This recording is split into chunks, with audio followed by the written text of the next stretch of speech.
स्वागत है आपका दिव्य हिमाचल टीवी में। मैं हूं दीक्षा शर्मा। शाम के 6 बज चुके हैं और प्रदेश की तमाम खबरों के साथ हम आपके समक्ष आ चुके हैं। कई लेटेस्ट अपडेट्स आज इस बुलेटिन में हम आपके साथ साझा करने वाले हैं। विशेष तौर से निर्दलीय विधायकों के मामले में बड़ा पेच फंस गया है। हालांकि कोर्ट ही यहां पर बढ़ता हुआ नजर आ रहा है। आखिरकार ऐसा क्या हो गया है और कितना ज्यादा इंतजार अब इन निर्दलीय विधायकों को और ज्यादा करना पड़ेगा, ये जानकारी हम आपके लिए लेकर आए हैं। सीपीएस केस में भी बड़ी जानकारी हम आपको देने वाले हैं, क्योंकि आज इस मामले पर भी सुनवाई थी। तो क्या कुछ हुआ है ये आपको बताएंगे। ठियोग में गोलीकांड का मामला सामने आए हैं, इसके पीछे की हकीकत क्या थी और आखिरकार ऐसा हो क्या गया है हिमाचल प्रदेश में, जब यहाँ पर भी एक दूसरे पर, एक परिवार की ओर से दूसरे परिवार पर देखिए गोलियां बरसाई जा रही हैं। ये भी अपडेट हम आप तक पहुंचाने वाले हैं। लेकिन शुरुआत मौसम से करना चाहेंगे, क्योंकि एक हफ्ते से चटक धूप लग रही थी, जिस वजह से पेयजल स्कीम्स भी कई प्रभावित हुई हैं और फसलों को भी काफ़ी नुकसान पहुंच गया है। हालांकि अब इस गर्मी से लोगों को राहत मिलने वाली है, क्योंकि 10 से 13 मई के बीच बारिश और तूफान को लेकर यहां अलर्ट जारी किया गया है। बारिश, आंधी और तूफान चल सकता है कुछ एक क्षेत्रों में हिमाचल प्रदेश में। ये मौसम विज्ञान केंद्र की ओर से प्रेडिक्शन जारी की गई है। भारतीय जनता पार्टी के राष्ट्रीय अध्यक्ष जगत प्रकाश नड्डा आज हिमाचल दौरे पर हैं। बिलासपुर में पन्ना प्रमुख सम्मेलन आयोजित किया गया था, जिसमें ये बिल्कुल शामिल हुए और 2 से 3 बड़ी बातें इन्होंने कार्यकर्ताओं को कही है। हालांकि सबसे पहले इन्होंने इंडिया गठबंधन पर ये तंज कसा है कि ये राष्ट्रद्रोही है, इन्हें कदापि भी वोट ना दी जाए, यही देश के हित में रहेगा। दूसरी बड़ी बात इन्होंने अपने कार्यकर्ताओं से कही कि जो भी मोदी सरकार की ओर से योजनाएं शुरू की गई हैं, फिर चाहे वो गरीबों को मुफ्त राशन देने की बात हो, किसान सम्मान निधि योजना हो, प्रधानमंत्री ग्राम सड़क योजना हो, आयुष्मान योजना हो, जन जन तक इन्हें पहुंचाना है और इनके फायदों से अवगत लोगों को करना है। तीसरी बात, सभी पन्ना प्रमुखों को ये आदेश इनकी ओर से जारी कर दिए गए हैं कि पन्ना प्रमुखों के आसपास जितने भी घर हैं वहां जाकर हर बुजुर्ग का वो आशीर्वाद प्राप्त करें। 1 जून से पहले आशीर्वाद प्राप्त करना है, ताकि 6 उपचुनाव की सीटों पर भी यहां भाजपा जीत हासिल कर सके। यानी कि सीधे तौर पर निशाना उनका मिशन लोटस की तरफ रहा है। मिशन लोटस अब इस बार कैसे सफल करना है, इस पर एक तरह से मूल मंत्र उन्होंने भाजपा में पदाधिकारी और कार्यकर्ताओं को आज दिया है। हालांकि बिलासपुर में जब पन्ना प्रमुख सम्मेलन आयोजित किया गया, इस दौरान केंद्रीय मंत्री अनुराग ठाकुर भी उनके साथ मौजूद थे और बिलासपुर में पन्ना प्रमुख सम्मेलन आयोजित करने के बाद नाचन में भी जनसभा आयोजित की गई थी। इसमें नेता प्रतिपक्ष जयराम ठाकुर, केंद्रीय मंत्री अनुराग ठाकुर और कंगना रनौत, जो कि भाजपा प्रत्याशी हैं मंडी संसदीय सीट से, वो भी शामिल रही हैं। देखिए, शिमला में एक हैरत अंगेज मामला सामने आया है। जिला शिमला के ठियोग में मतियाना क्षेत्र पड़ता है, जहां पर एक परिवार के व्यक्ति ने दूसरे परिवार के लोगों पर गोलियां बरसा दी और गोलियां भी कुछ इस तरह से बरसाई कि गंभीर चोटें सामने वाले व्यक्तियों को लग गई थी। पहले इन्हें ठियोग के अस्पताल में ले जाया गया, फिर वहां से आईजीएमसी के लिए 2 घायलों को रेफर कर दिया गया। हालांकि एक का उपचार अभी भी सिविल अस्पताल ठियोग में ही चल रहा है। लेकिन इस तरह की घटना आखिरकार पेश क्यों आई, तो देखिए इसके पीछे की हकीकत ये है कि ज़मीनी विवाद था, जो कि पिछले कई दिनों से चल रहा था और पहले भी इन परिवारों के बीच कई दफ़ा बहस बसाई हुई थी। लेकिन आज नौबत यहाँ तक पहुँच गई कि एक व्यक्ति ने दूसरे परिवार के लोगों पर गोलियां बरसा दी, जिसमें 3 लोग बहुत बुरी तरह से जख्मी हो गए हैं। इस बीच एक बड़ा सवाल ये भी उठ रहा है कि कोड ऑफ कंडक्ट लगा है, इस बीच सभी को अपने इस तरह के हथियार जमा करवाने होते हैं, तो आखिरकार इस व्यक्ति ने अभी तक ये अपना हथियार जमा क्यों नहीं करवाया था। सुरक्षा की दृष्टि से भी यहाँ पर देखिए कई तरह के सवाल उठ रहे हैं और अब ये ज़रूरी हो गया है कि कड़ी से कड़ी सजा ऐसे लोगों को सुनाई जाए जो कि हिमाचल प्रदेश का माहौल खराब करने में लगे हुए हैं। ज़मीनी विवाद के चलते अपने ही गांव के लोगों पर गोलियां बरसा देना आखिरकार ये कहां तक उचित है और कैसा संदेश हिमाचल प्रदेश का बाहरी राज्यों में जाएगा, जिसे कि एक शांति प्रिय राज्य यहां पर माना जाता है। कोड ऑफ कंडक्ट के चलते कुछ एक प्रमोशन के मामले कर्मचारियों के फंस गए हैं। सबसे पहले वन विभाग से जुड़ी जानकारी आपको दे देते हैं। यहाँ महासंघ की ओर से ही अब चुनाव आयुक्त को पत्र भेज दिया गया है। ये वन विभाग कर्मचारी महासंघ है और इनका ये कहना है कि मुख्य चुनाव आयुक्त को इन्होंने इसलिए पत्र जारी किया क्योंकि विभाग और सरकार इनके केस में कुछ कर नहीं रही थी। इसमें अधिकतर ऐसे कर्मचारी हैं जो कि रिटायर होने वाले हैं और अगर सेवानिवृत्त होने से पहले उनकी प्रमोशन नहीं हुई तो कई वित्तीय लाभों से वो वंचित रह जाएंगे। इसलिए ये ज़रूरी है कि बिल्कुल सही समय पर इनकी प्रमोशंस हो जाए। हालांकि दूसरे डिपार्टमेंट से जुड़े भी ऐसे मामले हैं जो कि मंजूरी के लिए चुनाव आयोग को भेजे गए हैं, लेकिन अधिकतर मामलों में एक ही रिस्पॉन्स सामने आ रहा है कि कोड ऑफ कंडक्ट तक के हटने का यहाँ पर इंतजार किया जाए।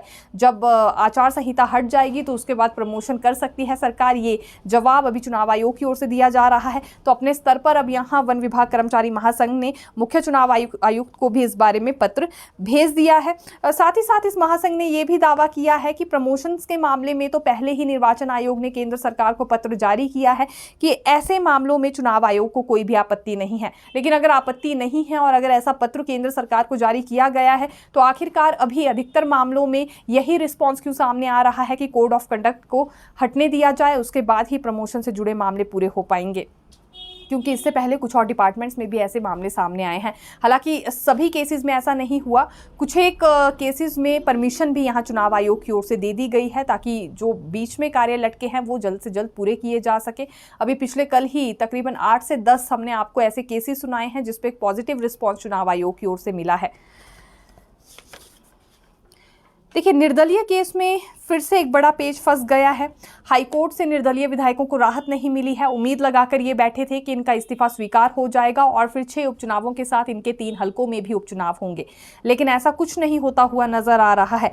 दरअसल डिवीजन बेंच ने बुधवार को इसमें अपना फैसला सुना दिया है और उस अर्जी को कोर्ट ने खारिज कर दिया है जो कि विधायकों की ओर से दायर की गई थी। ये इसलिए हुआ है क्योंकि इसमें ड्रॉय सेटिंग व्यू आ रहा है। ये एक तरह से अलग अलग व्यू क्योंकि डिवीजन बेंच की ओर से सामने आया है। जो मुख्य न्यायाधीश का मत था उनके अनुसार ये माना जा रहा है कि विधानसभा अध्यक्ष का संवैधानिक पद है, जिस वजह से अभी जो जज हैं वो भी ये एक तरह से डायरेक्शन नहीं दे सकते हैं विधानसभा अध्यक्ष कुलदीप सिंह पठानिया को कि उन्हें कब इस्तीफा स्वीकार करना है या कितनी जल्दी उन्हें इस्तीफा स्वीकार कर लेना चाहिए, क्योंकि वो एक संवैधानिक पद पर बैठे हैं तो उसकी गरिमा का ध्यान कोर्ट को भी रखना चाहिए। इसलिए इस तरह की डायरेक्शन यहाँ पर नहीं दी जा सकती है कोर्ट की ओर से भी, ये मुख्य न्यायाधीश का मानना था। लेकिन दूसरी ओर न्यायाधीश ज्योत्सना रेवाल का कुछ और मत है। उनका ये कहना है कि इस मामले में स्पीकर को ये डायरेक्शन दी जा सकती है कि 2 हफ्ते के भीतर वो इस केस को निपटा दे। तो ये अलग अलग व्यू दोनों की ओर से आ रहा था, जिस वजह से अब सिंगल बेंच को ये मामला दे दिया गया है। तो अब और ज्यादा इंतजार इसमें करना होगा, यानी कि तीसरे न्यायाधीश के पास अब ये केस लगने वाला है अगर हम साफ शब्दों में बात कहें तो। और कुलदीप सिंह पठानिया जो कि विधानसभा अध्यक्ष है, उनके पास ऑलरेडी 2 याचिकाएं और आ गई हैं निर्दलीय विधायकों के खिलाफ। अब तो दल बदल कानून को भी इन्होंने प्रभावित करने की कोशिश की है। ये आरोप यहां राजस्व मंत्री जगत सिंह नेगी की ओर से लगाया गया है। दल बदल कानून के तहत इन्होंने गुनाह किया है। अभी इनका इस्तीफा स्वीकार हुआ नहीं था, उससे पहले ही इन्होंने भाजपा ज्वाइन कर ली, इसलिए इन पर कार्रवाई होनी चाहिए और इनकी सदस्यता रद्द होनी चाहिए। ये बात यहाँ पर कही गई है राजस्व मंत्री जगत सिंह नेगी की ओर से उनकी याचिका में, और ये याचिका उन्होंने विधानसभा कोर्ट में दायर की है, यानी कि विधानसभा अध्यक्ष कुलदीप सिंह पठानिया के पास दायर की है। लेकिन ओवरऑल नज़र हर किसी की कोर्ट पर थी और अब यहाँ देखा जा सकता है अलग अलग व्यू क्योंकि डिवीजन बेंच में सामने आए हैं, जिस वजह से अब तीसरे न्यायाधीश के पास ये केस लगने वाला है। एक और जानकारी हम आपको देना चाहेंगे, ये शिक्षा विभाग से जुड़े चतुर्थ श्रेणी के कर्मचारी हैं और आरोप इन्होंने लगाया है कि पाठशालाओं में इनसे जूठे बर्तन धुलवाए जा रहे हैं, जो कि इनके साथ अन्याय हो रहा है। इसके अतिरिक्त 8 घंटे की इन्हें सेवाएं देनी होती है, लेकिन 8 घंटे के बजाय 16 से 17 घंटे तक की सेवाएं भी इनसे ले ली जाती हैं। और अगर कोई छुट्टी वाला दिन आता है तो 24-24 घंटे तक भी इनसे सेवाएं ली जा रही हैं। यह अत्याचार इनके साथ हो रहा है, इसलिए उच्च शिक्षा विभाग के निदेशक को इन्होंने पत्र लिखा है कि ये भले ही चतुर्थ श्रेणी के कर्मचारी हों, लेकिन ऐसा व्यवहार इनके साथ नहीं होना चाहिए। अगर ये जूठे बर्तन धुलवाने इनसे बंद नहीं किए गए तो ये सड़कों पर उतरेंगे और बड़ा आंदोलन भी इनकी ओर से किया जाएगा। देखिए, नामांकन के दूसरे दिन कितने प्रत्याशियों की ओर से नामांकन भरा गया है, ये जानकारी हम आपको दे देते हैं। लाहौल स्पीति से जो कांग्रेस प्रत्याशी हैं अनुराधा राणा, इनकी ओर से नामांकन भर लिया गया है और अभी 2 दिन पहले ही हालांकि इनके नाम को लेकर नोटिफिकेशन जारी हुई थी कांग्रेस की ओर से। दूसरी बात, ऊना जिला के गगरेट विधानसभा क्षेत्र से मनोहर लाल, इन्होंने निर्दलीय प्रत्याशी के तौर पर नामांकन भरा है। विधानसभा क्षेत्र धर्मशाला से सतीश कुमार ने भी निर्दलीय प्रत्याशी के तौर पर नामांकन भरा है। इसी तरह से मंडी संसदीय क्षेत्र के लिए प्रकाश चंद भारद्वाज ने बहुजन समाज पार्टी से प्रत्याशी के तौर पर नामांकन भरा है। कुटलहर, बड़सर और सुजानपुर में होने वाले उपचुनावों के लिए अभी तक कोई भी नामांकन दाखिल नहीं किया गया है, ये निर्वाचन विभाग की ओर से जानकारी दी गई है। आज किस किस ने नामांकन भरा, ये अपडेट हम लेकर आए थे। अब अगले कल की जानकारी दे तो मंत्री विक्रमादित्य सिंह भी नामांकन भरने वाले हैं, क्योंकि ये लोकसभा सीट के लिए कांग्रेस के प्रत्याशी हैं और मुख्यमंत्री सुक्खू भी इनके साथ उस दौरान मौजूद रहने वाले हैं। दूसरी ओर रवि ठाकुर जो कि भाजपा प्रत्याशी हैं लाहौल स्पीति से, ये भी अगले कल ही अपना नामांकन भरने जा रहे हैं। देखिए, क्योंकि कुछ एक परमिशंस यहाँ चुनाव आयोग की ओर से दे दी गई हैं, जिसमें कि सरकारी स्कूलों के लिए डेस्क खरीदे जा सके, इस पर भी चुनाव आयोग ने मंजूरी दे दी थी और अब अगली प्रक्रिया शुरू कर दी गई है। जीआईसी ने बुधवार को ही ये टेंडर खोल दिया। तकरीबन 20 करोड़ का टेंडर बताया जा रहा है और अच्छी बात यह है कि पहले ही दिन 6 कंपनियों ने इसमें अपनी भागीदारी दिखाई है। हालांकि जो 6 कंपनियां थी भाग लेने वाली, इनमें से दोनों कैटेगरी में 2-2 एजेंसियां क्वालिफाई हो गई हैं।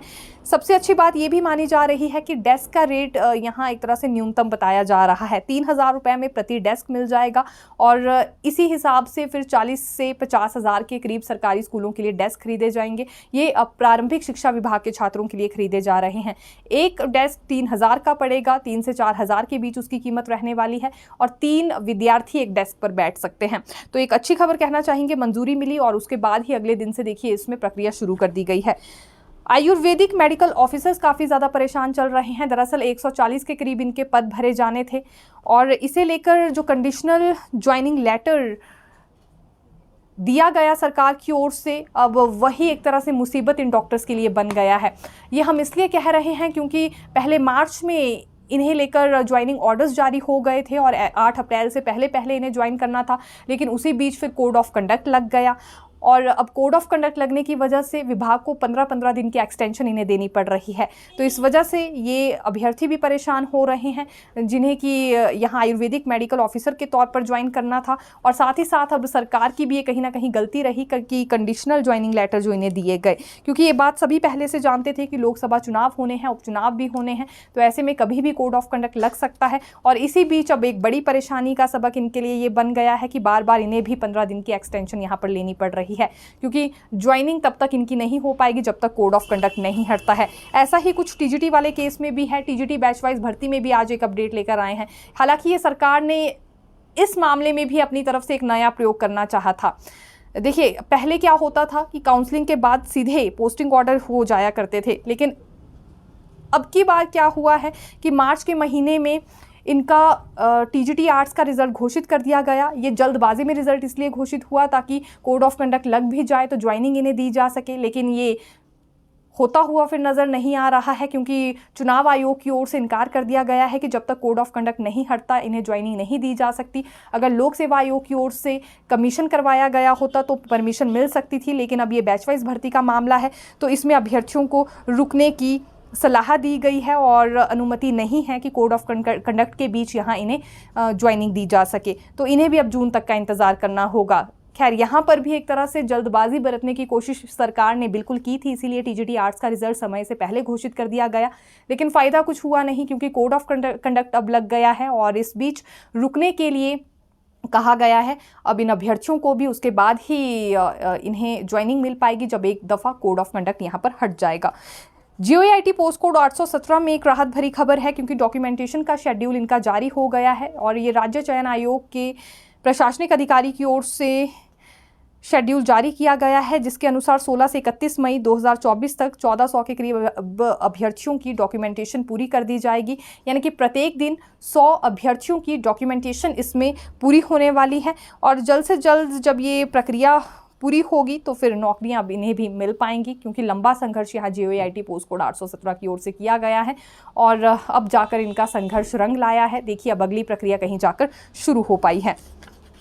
सीपीएस केस में भी क्योंकि आज सुनवाई होनी थी, ये भाजपा विधायक की ओर से ही इनकी नियुक्तियों को लेकर क्योंकि कोर्ट में चुनौती दी गई थी, तो आज बिल्कुल इस मामले पर भी सुनवाई हुई है और कोर्ट में ये सुनवाई जारी है। और कल कल्पना देवी वाली दूसरी याचिका में सुप्रीम कोर्ट के वरिष्ठ अधिवक्ता दुष्यंत दवे राज्य सरकार की ओर से पैरवी करेंगे। इन याचिकाओं के जरिए मुख्य संसदीय सचिवों की नियुक्ति को अवैध ठहराते हुए इन्हें डिस्क्वालीफाई करने की मांग की जा रही है।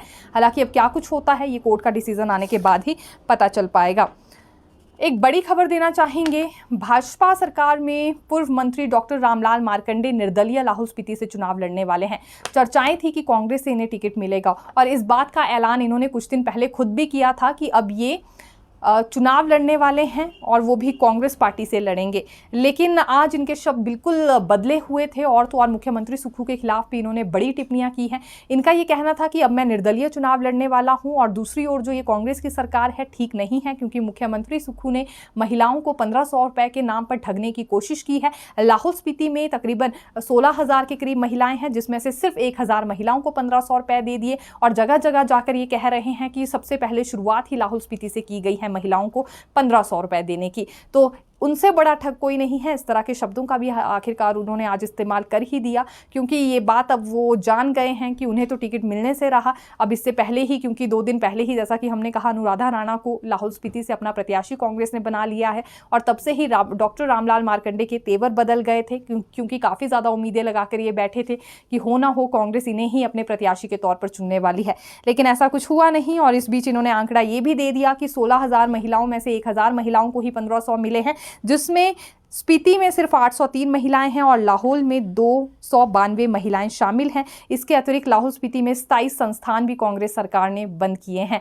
ये भी बड़ी स्टेटमेंट इनकी ओर से आज दी गई है। इसलिए अब ये निर्दलीय चुनाव लड़ने वाले हैं, क्योंकि इनका भरोसा भाजपा और कांग्रेस दोनों से उठ गया है। ये भी आज इन्होंने एक बड़ी स्टेटमेंट दी है। तो फिलहाल के लिए यही जानकारी, फिर मिलेंगे नई खबर के साथ। देखते रहिए दिव्य हिमाचल टीवी। धन्यवाद।